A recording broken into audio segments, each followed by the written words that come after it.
Yo guys, welcome back to the channel. This is your boy Bachiru.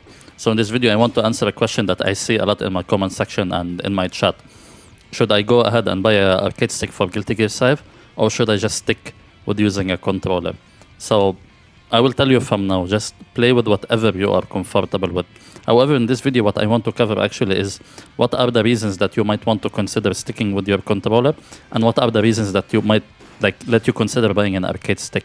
And at the end of the video, I will show you my own controller layout for the arcade stick, because a lot of people has been asking me about it. I will show you why I use it and why I feel like it's really natural for Guilty Gear 5. And I will show you also some of my execution tricks, just to show you like why I chose that controller layout. So guys, if you enjoyed this kind of content, definitely let me know in the comment section below. If you enjoyed this video and you found it helpful, please consider subscribing. Leave a like on this video. I'm streaming on Twitch every Monday, Wednesday, and Friday.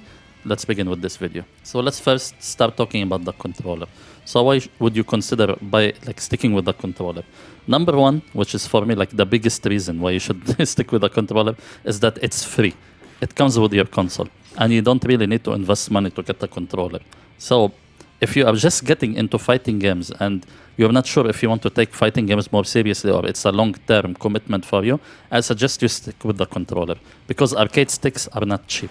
By the way, the cheapest one is around, like a good one is around $80. And especially like with the current situation, I feel like it's not something that you buy and like you get bored of it like after like 1 month or 2 months and you don't want it anymore. So if you're just starting out with fighting games, just stick with the controller. This is what you get with your console. And fighting games these days are designed with controllers in mind. It's no longer like the old age where like they're more tailored toward the arcade.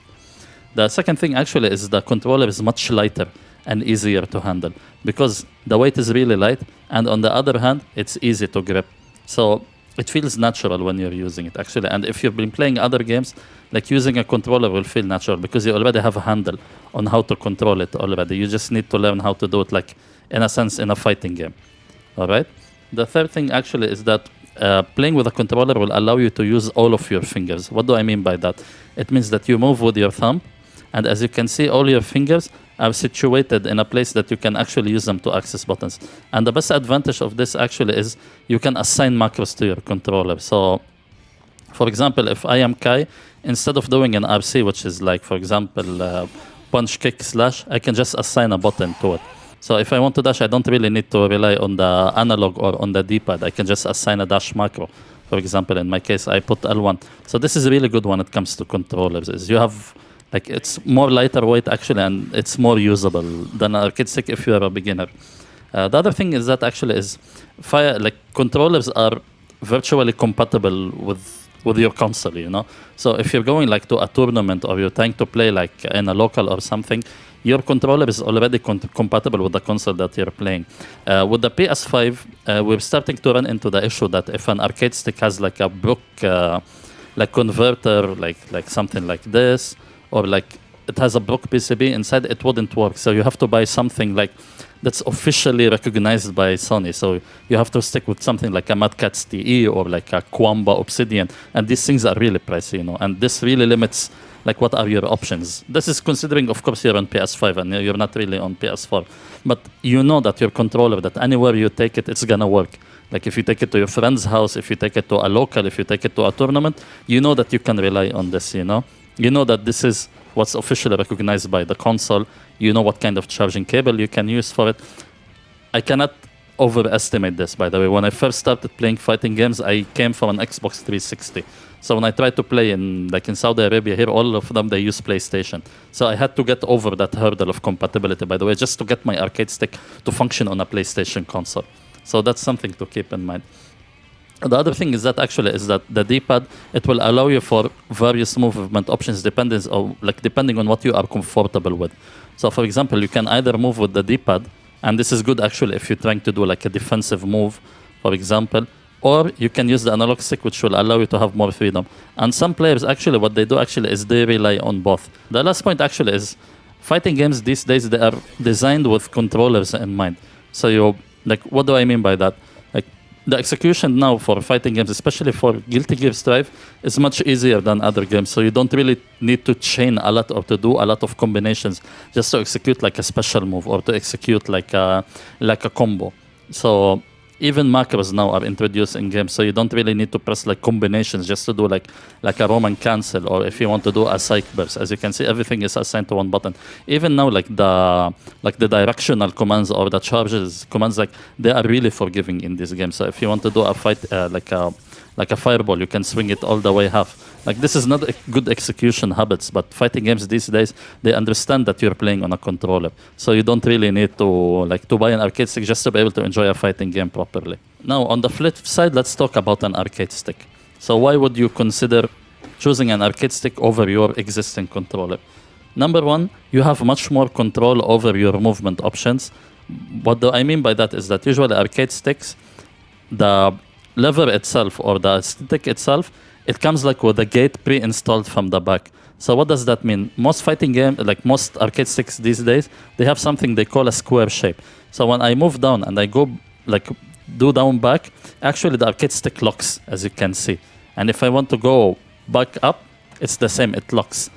So on and so forth on each of the 4 angles. It means that, for example, in options where you need to crouch block, you can rely that if you hold a stick like that, you will always be crouching block. Then when you move standing, as you can see, you have much more control. Even for things like dash, because you're not really relying on one thumb when you are moving, like with a D-pad or an analog stick, you're using your entire hand to move the arcade stick. So if I want to back dash, as you can see, this is quite easy. Even if I want to jump back dash, or I want to do an instant air dash, I want to crouch quickly, I want to dash and stop at the same time. So as you can see, there's a lot of control over like how you move. The other thing is that actually when you're playing on an arcade stick, as you can see, you can utilize all of your fingers of your right hand. So that means that you have accessibility over your main attack buttons immediately. When you're playing on a D-pad, usually, like the square, triangle, circle, and the X button, you have to press them with one thumb actually, and then your other fingers will rely on the triggers and the shoulder buttons.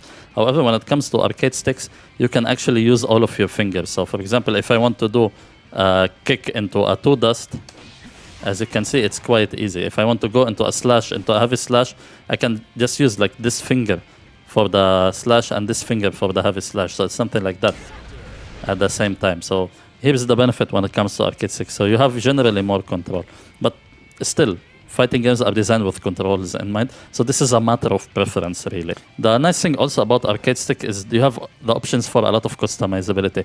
For the time being, this arcade stick is really old for me. So this is what works on my PS5. But on my other arcade stick, actually, like you can customize the artwork, you can change the bolt up.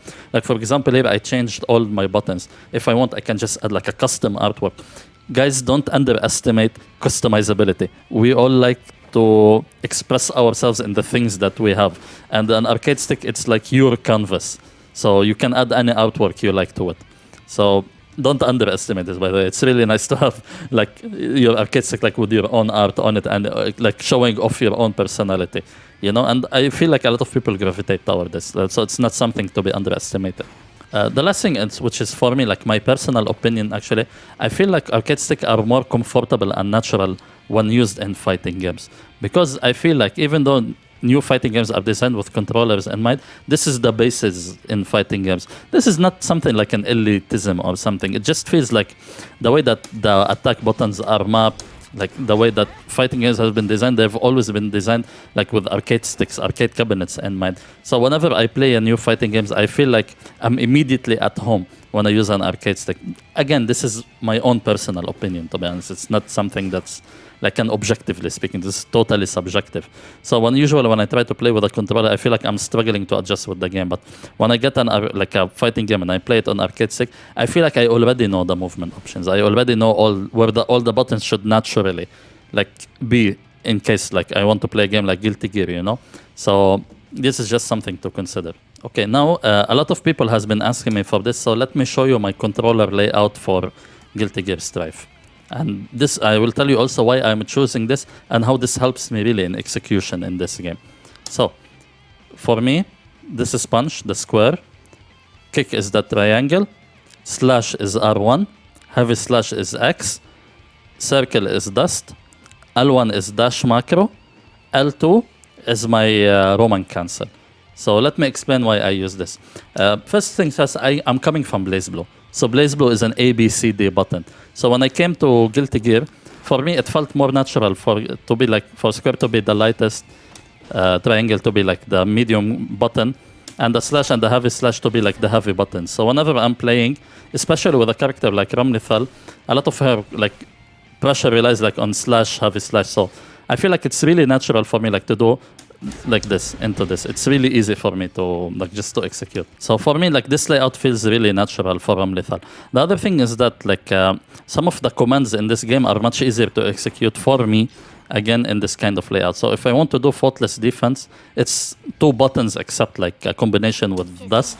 So if I want to do like, for example, back block with punch and kick, see, those 2 fingers are already doing this. So I don't really need to move much. So if I want to do FD into a kick, it's easy for me. FD into a slash, it's really easy for me. Again, this is matter of personal preference. Also, a lot of Ramlethal's attack, as I said, relies really on slash, heavy slash. So for me, this feels really natural. So for me, even when doing psych burst feels really easy because my natural like resting position is like that. So if I want to psych burst, I can just move this thumb here below and hit it like that, then go back to pressing the heavy slash at the same time. Even something like Roman cancel, even though I have it here as a macro, I will explain to you why I'm using it as a macro, but in normal cases like where I don't need to do like advanced tactics, I can just simply press it like that. As you can see, I have these 3 fingers and I'm pressing it. So since the dash macro is here, I can usually just do like micro dashes into a button. So for example, micro dash into kick, micro dash into a slash, micro dash into a punch. So as you can see, for me, this feels really natural. So the basic commands that I need to like use all the time, they're already here resting on my 5 fingers. If I want to go for something else, it's a matter of either moving this finger or moving this finger. So why do I have the dash macro in here? And why do I have the Roman cancel in here? This really helps in something that's in this game called like a drift RC. So for example, this is normal RC. And if you dash and you press RC, this is what you call a drift RC. However, I feel like if you're doing it like with a stick for movement, you cannot do it like really precisely or control the timing. So usually what I'm doing is I'm putting my fingers here like in matches and I'm plinking it like that. So I'm pressing the dash into the RC button. And this is also really helpful when it comes to air drifts. So as you can see, instead of jumping and doing the dash, then RC, which is, to be honest, pretty tricky, all you can do actually is just jump, press the dash command into the macro of the RC, and you can execute it really easily. Also in combos, this feels easier for me to do so, for something like that, as you can see. So I don't really need to strain my hand too much when I'm doing like my executions. And this is also very, very, very helpful in BRC setups. So for example, if I do this, as you can see, I am already like, see how easy it is to go for a BRC setup with this kind of control. It's actually pretty easy. Even if I want to go like for dust, it's actually pretty easy for me because my 5 fingers are doing the majority of the work. And if I want to do something advanced, I can just move it. So now let me show you like how I usually execute my combos with this layout and why I feel like it's really natural for Ramlethal. I cannot put it really into words. I just feel like it's really natural for me to do this combos like with this kind of layout. I feel like it really fits Ramlethal overall. So I'm just gonna demonstrate some combos using this layout. I know that the arcade stick is taking most of the screen, but this is just for the sake of showing like the layout itself.